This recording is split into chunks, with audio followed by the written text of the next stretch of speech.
So the episode starts off with a woman named Abby narrating her life. Right away, we learn a few things about her. She is currently taking care of her mother, who has Alzheimer's disease. She broke up with her boyfriend about a year ago and clearly is not over it yet. And we also learn what her job is. She works as a 911 operator. Now, full disclosure before I continue. I have seen every episode of this show up until season 9, so I already know where a lot of this eventually goes. I know details that technically I should not know yet, so I'm going to try to avoid spoilers unless they become relevant, because there are a lot of things this show reveals over time. So far, though, I actually think this is a decent introduction. The show is called 911, so opening with somebody whose entire job revolves around emergency calls feels appropriate. Abby feels like somebody who represents what the show is trying to be. Now, one thing I noticed rewatching this, I'm not actually sure Abby is burnt out. I think she feels stuck. Her breakup happened a year ago, but emotionally it feels way more recent than that. You would almost think this happened a few weeks ago instead of a year, based on how stagnant she feels. At the same time, she is taking care of her mother. But despite all that, she still seems to take her job seriously. So then Abby gets straight to work. She takes a call from a woman whose son fell off a diving board, and she does exactly what she is supposed to do. She keeps the mother calm and helps keep the kid alive until first responders arrive. Then we see them show up and start taking over the situation. While they are trying to save the kid's life, Abby narrates something that actually stood out to me. She says the strange part of her job is that once help arrives, most people hang up. And we literally watch that happen. The mother hangs up. We cut back to the responders and they manage to save the kid. Then Abby continues narrating and we move to another emergency. This time a woman looks like she is about to jump, and this is where we find out the responders we have been following are firefighters. They go up and try to stop her. One of the firefighters starts talking to her, and honestly, I think he says all the right things. He tells her that people who survive jumps almost always say the same thing. They regret it instantly. He says he understands.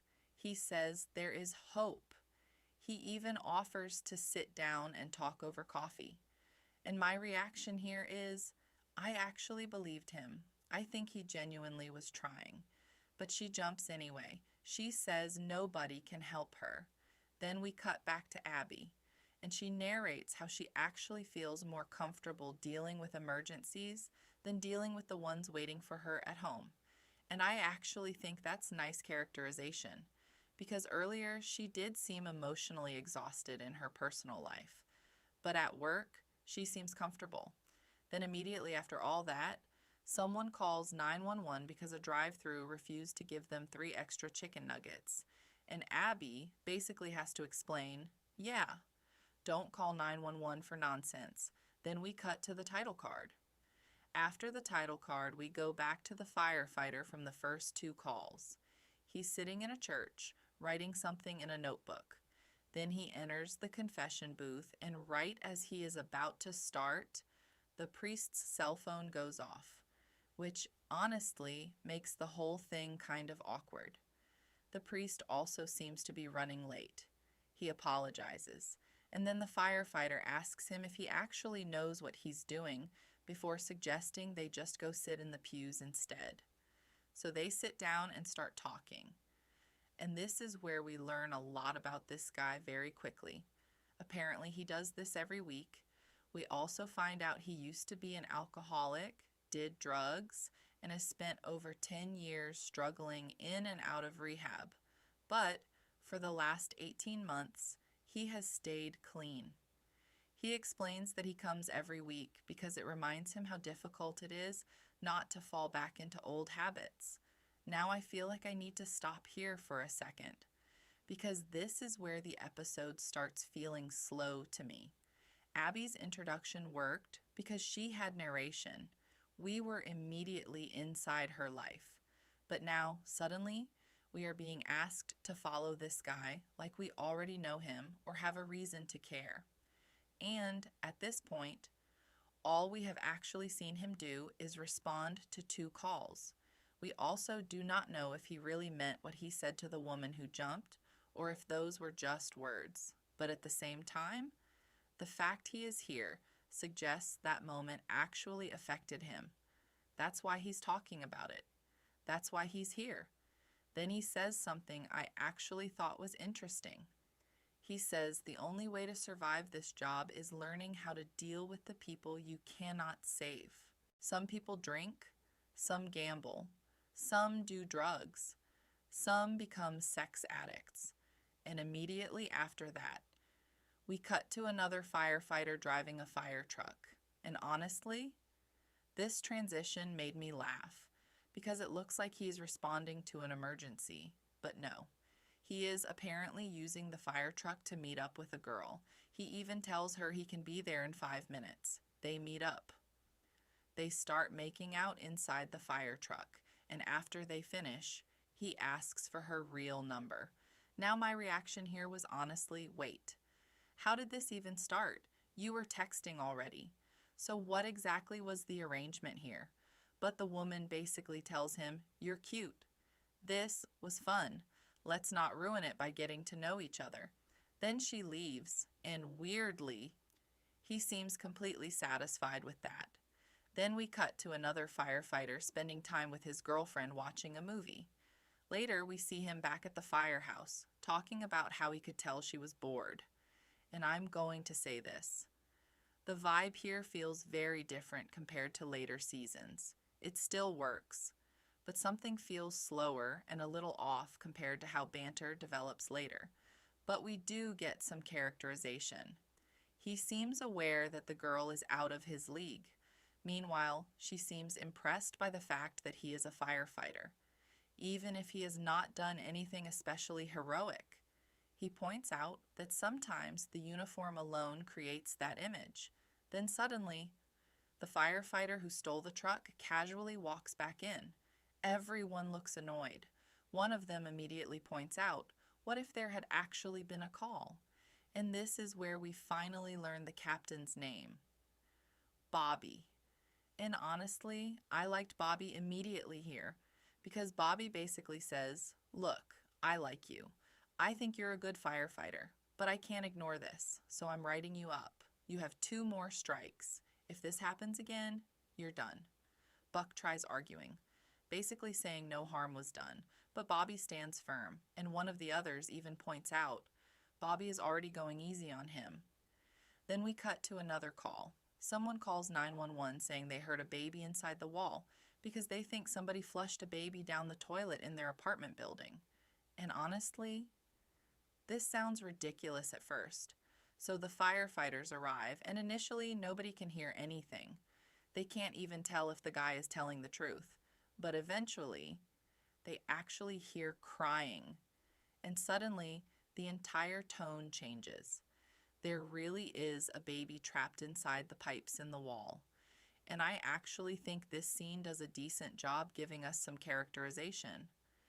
The firefighter who was talking about his girlfriend earlier still has doubts and thinks maybe somebody left a tape recorder or something.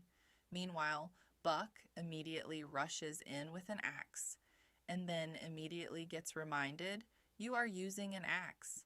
There is a baby inside the wall, which honestly already tells you a lot about Buck. His first instinct is action. Think later. Then Bobby explains that unfortunately, this actually is possible. If the baby was just born, their bones are flexible enough that they could fit. Then we get introduced to a police officer, and honestly, she immediately gives off the feeling that she takes charge. While the firefighters focus on rescuing the baby, she immediately starts trying to answer a different question. Who is the mother, and what actually happened? So she tells officers to knock on every door above the 4th floor. Thankfully, there are only 2. Meanwhile, the firefighters start cutting into the wall. Then one of them points out something that honestly made the situation way more stressful. Even with the water shut off, if somebody upstairs flushes, the baby could drown. So while firefighters work, the officer starts going around warning people not to use their toilets. And this is where we get introduced properly. The firefighter's name is Hen. The officer's name is Athena. And it's immediately implied they already know each other because they talk pretty casually. Athena then notices a father and what looks like his daughter acting suspicious. So she starts investigating. Meanwhile, we keep cutting between both sides. Athena notices blood. The firefighters keep trying to free the baby. Small side note, I think this is also around the point where I actually started remembering people's names. Because other than Buck, this is basically most of the main cast for season 1. So Athena follows the blood trail while the firefighters continue trying to get the baby out.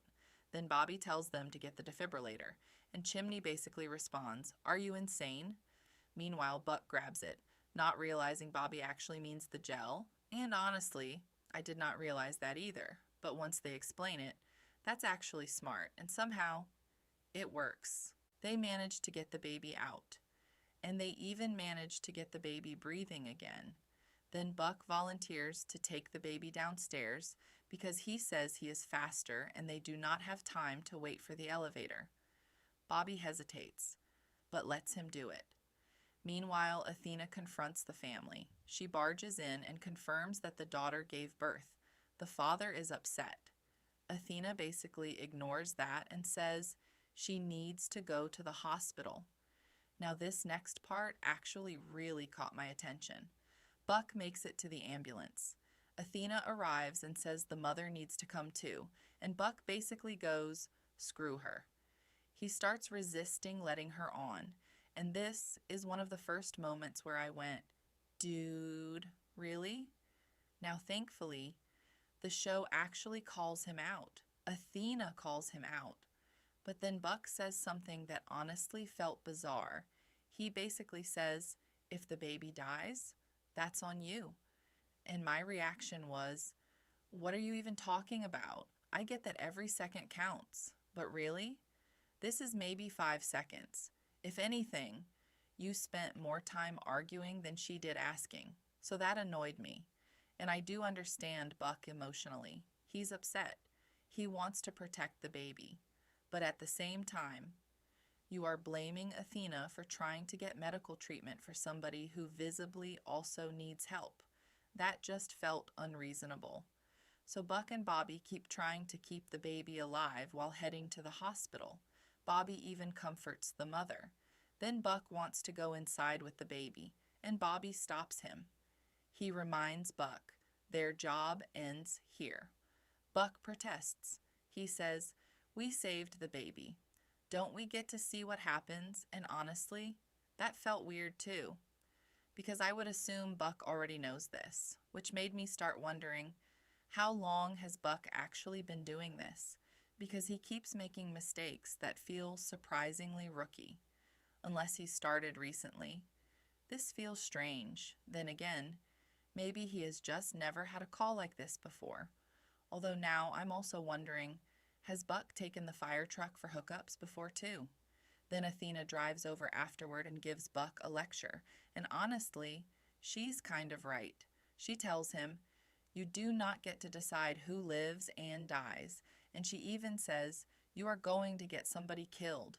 And based on what we've seen so far, she isn't wrong. Earlier, he was ready to put an axe through a wall with a baby inside. So while Buck clearly seems capable, he also seems reckless. And more importantly, he acts like rules don't apply to him. Then we get introduced to Athena's family, and honestly, this section feels awkward. Her husband seems distant, and even the kids can tell something is wrong. So eventually they ask, "What's going on? Why are you guys fighting?" Then Michael says, "I'm ready to tell them." And Athena immediately says, "I'm not." And then we find out Michael is gay and only told Athena a few weeks ago. Now I'm going to pause here for a second. Because watching this again in hindsight was weird. I know where this storyline eventually goes, but I remember on first watch, I honestly struggled with this section.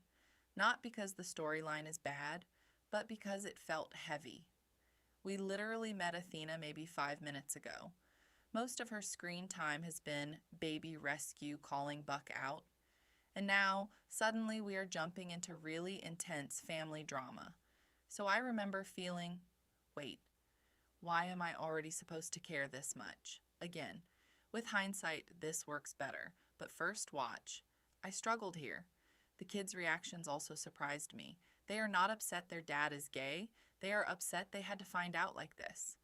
The daughter, May, basically says she does not care, but she does not want other people finding out and storms off. Then Athena and Michael get into a really intense argument. Athena explains she is not angry that he is gay. She is angry because she feels like he lied to her, like she built a life around something he already knew. Meanwhile, Michael pushes back. He basically argues, "You let me." He says it should have been obvious.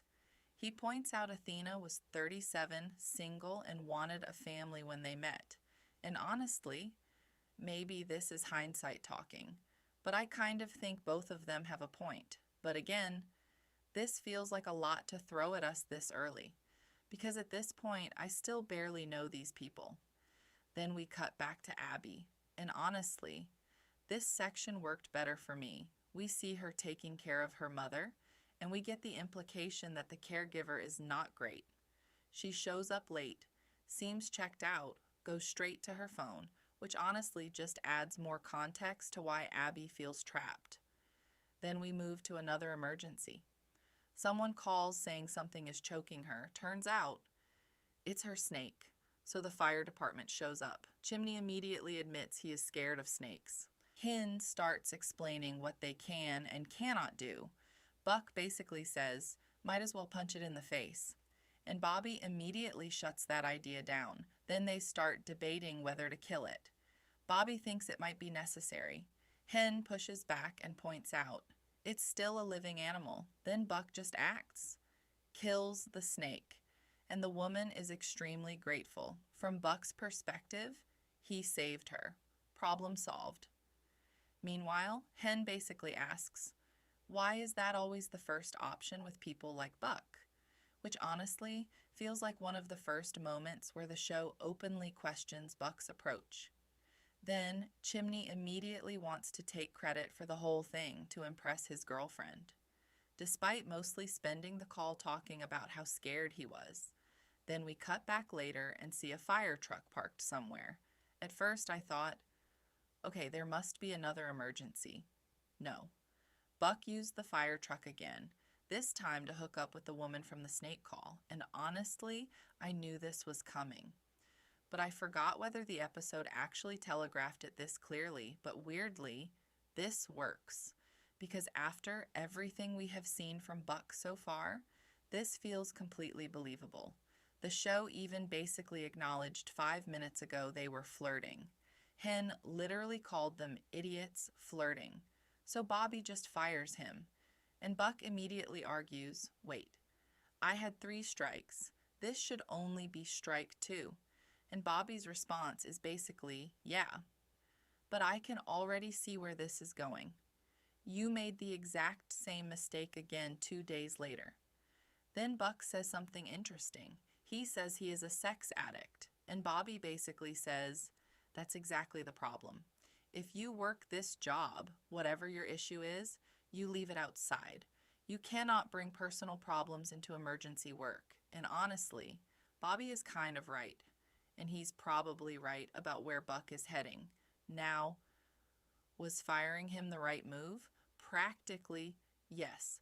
Buck is not acting responsibly. But at the same time, Buck says something that actually got me. He says, I need this job. I love this job. It's all I have. And honestly, I had mixed feelings. Part of me understood Bobby. Part of me wanted Buck to get another chance. But at the end of the day, it's Bobby's call, and he made it. Then Hen goes over to comfort Buck, and I actually liked this scene.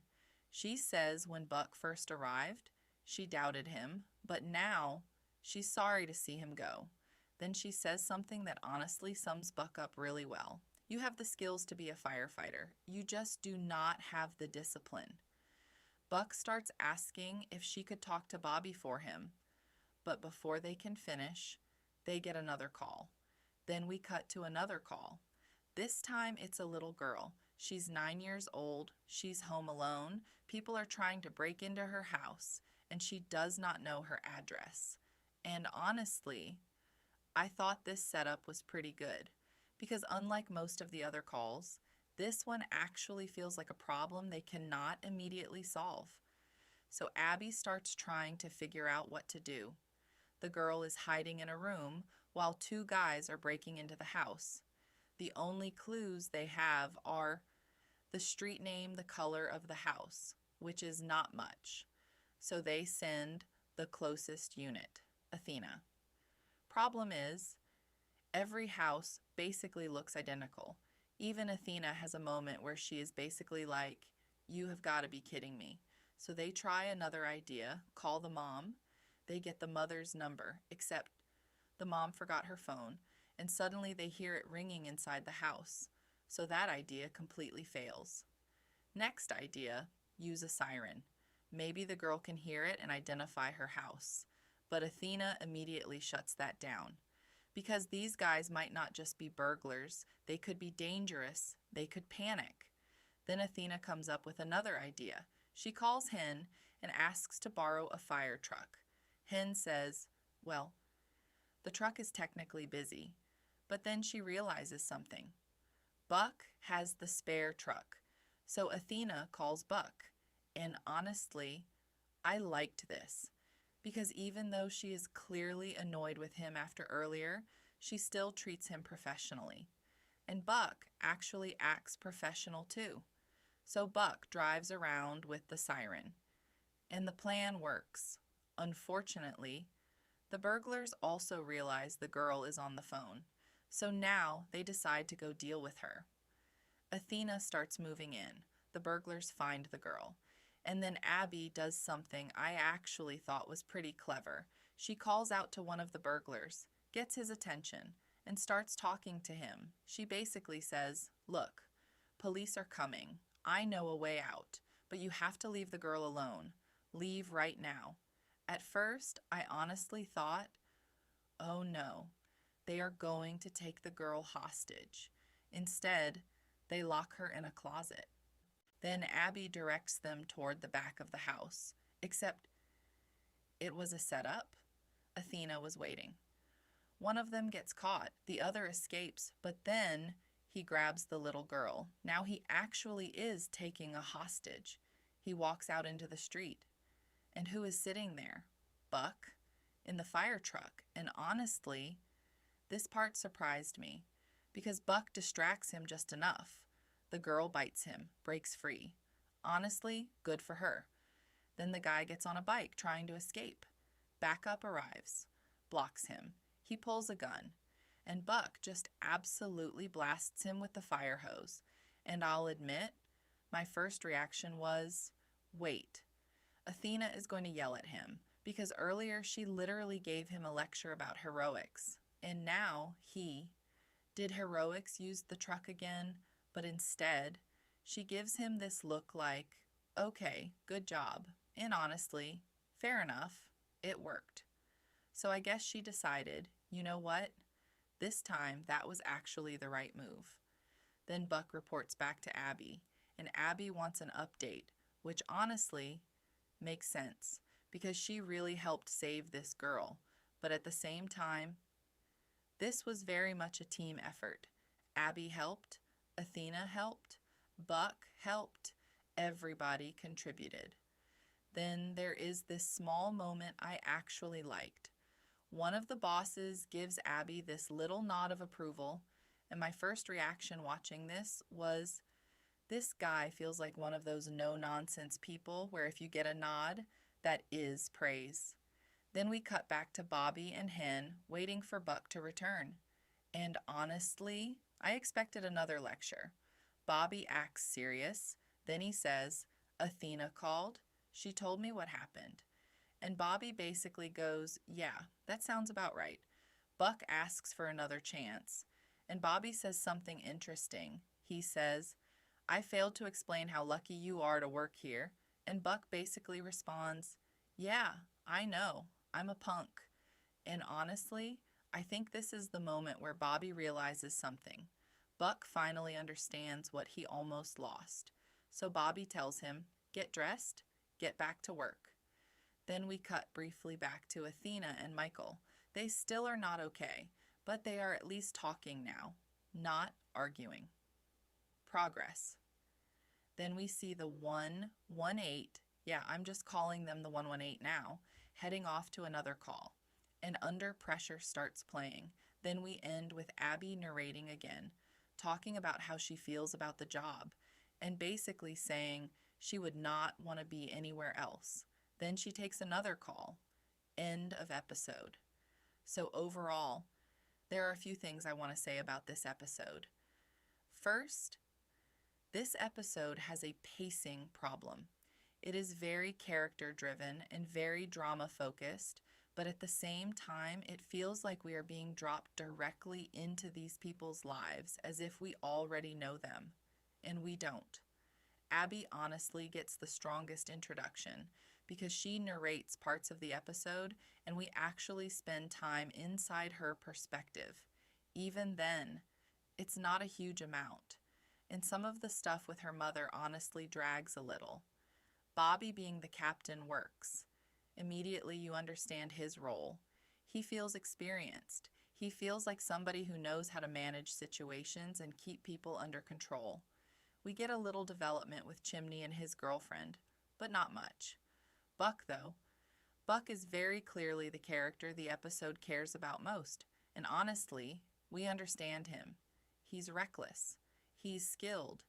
He's impulsive, and like Hen says, he lacks discipline. As a pilot, I think this episode is functional, but again, it drops us into the middle of things instead of introducing us to things. It feels like the show expects us to already care. We are supposed to care that Buck is a loose cannon. We are supposed to care Bobby is recovering. We are supposed to care about Abby taking care of her mother. We are supposed to care about Chimney's relationship.